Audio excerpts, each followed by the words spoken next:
Hello everyone, and welcome to another new video. And what I have here is something that is not new. Not new at all. This is my original UMX timber. And I bought this when the UMX timber first came out. And since then it has had hundreds upon hundreds upon hundreds and hundreds of flights on it. I mean, this thing flies all summer long.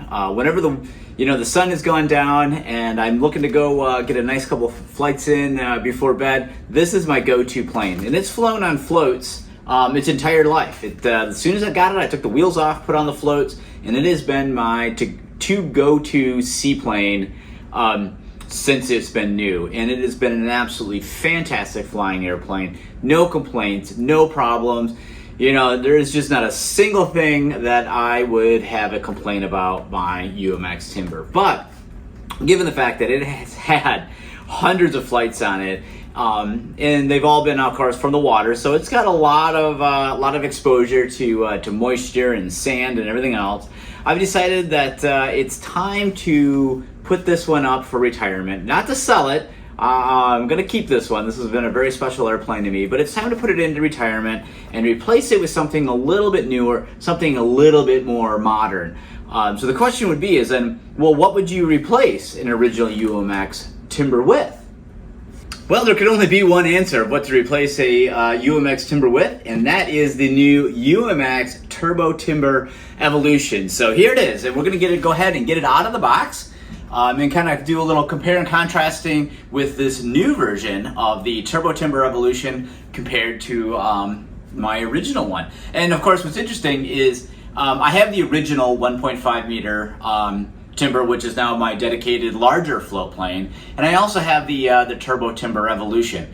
I've never owned the Turbo Timber in the 1.5 meter size, and I've never owned the Turbo Timber in the UMX size either. So I'll have the original of both versions and the Evolution of both versions, but never the one in the middle. So, all right, let's go ahead and get this thing out of the box. I mean, unboxing a UMX plane, there's not really much to it, right? They come fully assembled. There's not much really to do to it other than get it out of the box. So let's go ahead and do that.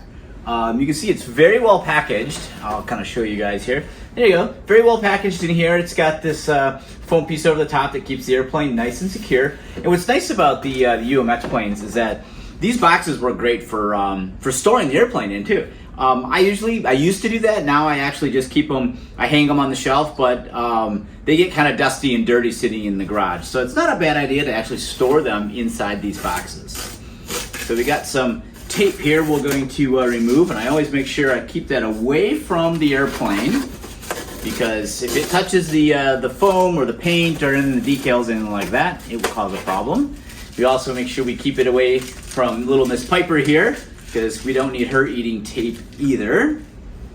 All right, so we'll just put the tape down in this little corner here. All right, we'll go ahead and remove this out of the way. And you can see unboxing doesn't take very long at all. I got some protective plastic here, so we just move that out of the way. Piper, you gonna help me out, sweetie? All right. In fact, I think, Piper, if I remember correctly, you actually were just a brand new little kitten when I got the original timber.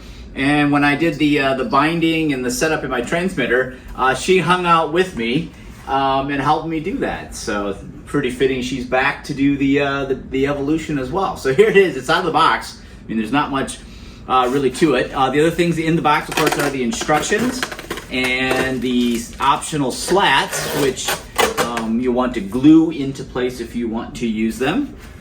The instructions, let's see, you got the wiring in here, so the guide wire, screws, and keepers for the floats are in here. I don't have my new set of floats on yet, or they're ordered, they're just not here yet. So it's gonna fly on landing gear, or I could just take them off my other one. That would be easy enough. So let me just get the manual out since we have everything out here.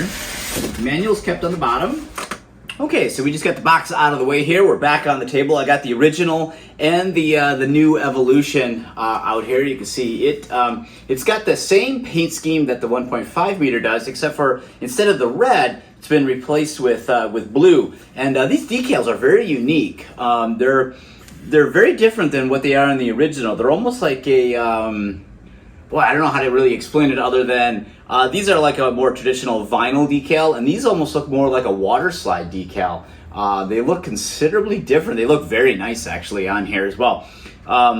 Looking at the two aircraft, I also can see how much my original one, how dirty it is from sitting in the garage and all the years of flying. The foam isn't nearly as brilliant as it is on the new Evolution. So let's talk about some of the changes in between both of these aircraft. So the original one is 2S powered only. I flew mine exclusively on these little teeny tiny 2S 280 E-flite batteries.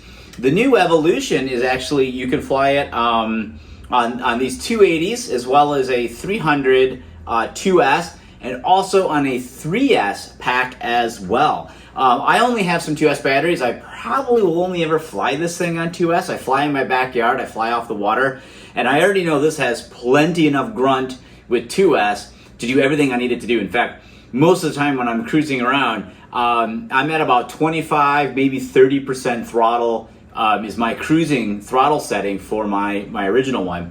So because I fly it so slow, I really don't see a need to go to 3S with this, even though I've heard this thing on 3S is an absolute blast to fly.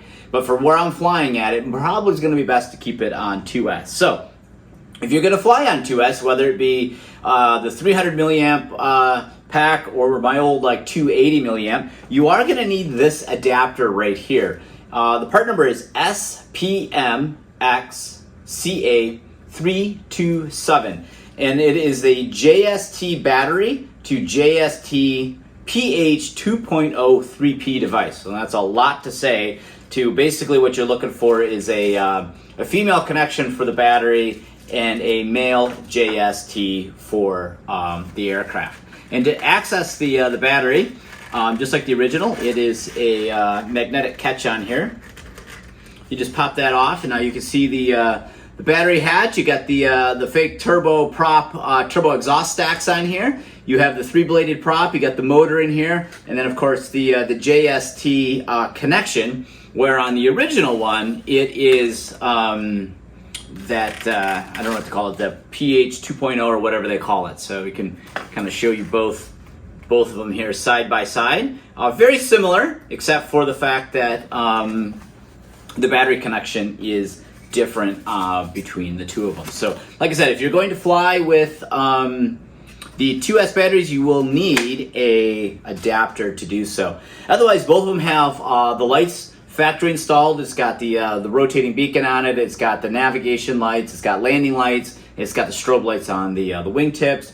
It's got these real nice Tundra tires. In fact, I actually think the Tundra tires on the UMX ones look considerably better than the 1.5 meter foam tires that don't look as real in terms of like looking like an inflatable tire. So really happy with these. It's going to fly on these for a while anyway. One of the other significant changes between the original and the new Evolution is that the servos actually have ball link end connectors here rather than just the wires. So much stronger connection, much more precise connectors, higher quality, higher grade. So significantly better connections there between the two. I'll put a picture up here to show you the difference there. But yeah, really nice. In fact, yeah, everything looks fantastic on this aircraft. Just once again, looking at the difference between the top and bottom here, the new decals look just absolutely fantastic. So very happy with the Turbo Timber Evolution, the UMX one here. It's I am going to put the slats on it. As I said, I do fly in a relatively small area and do focus on flying slow. So because of that, I want to make sure that I keep the slats on to give me that low flying capability. I'll use the same flap settings for both these aircraft, and then I'm going to come back and do a compare and contrast on how they fly. And for that, I'll be using the 2S 280 battery. That way I can kind of level out the playing field. However, they won't be exactly the same because I got one here on floats and one without. But I think they'll be relatively close, and I can kind of speak to how they compare. Some people say this one flies faster. Some people say it flies heavier. I've heard a lot of different things, but I don't know because I have not tried. So I'm anxious to give these these a shot. But in terms of watching how the product has evolved into the new Evolution, you could definitely see they took a really outstanding aircraft with the original UMX Timber, did some updates to it, continually evolved the aircraft into what we have now, which is the Evolution. And just like the 1.5 meter, if you love the original one, you're going to love all the updates and everything they did on the Evolution as well.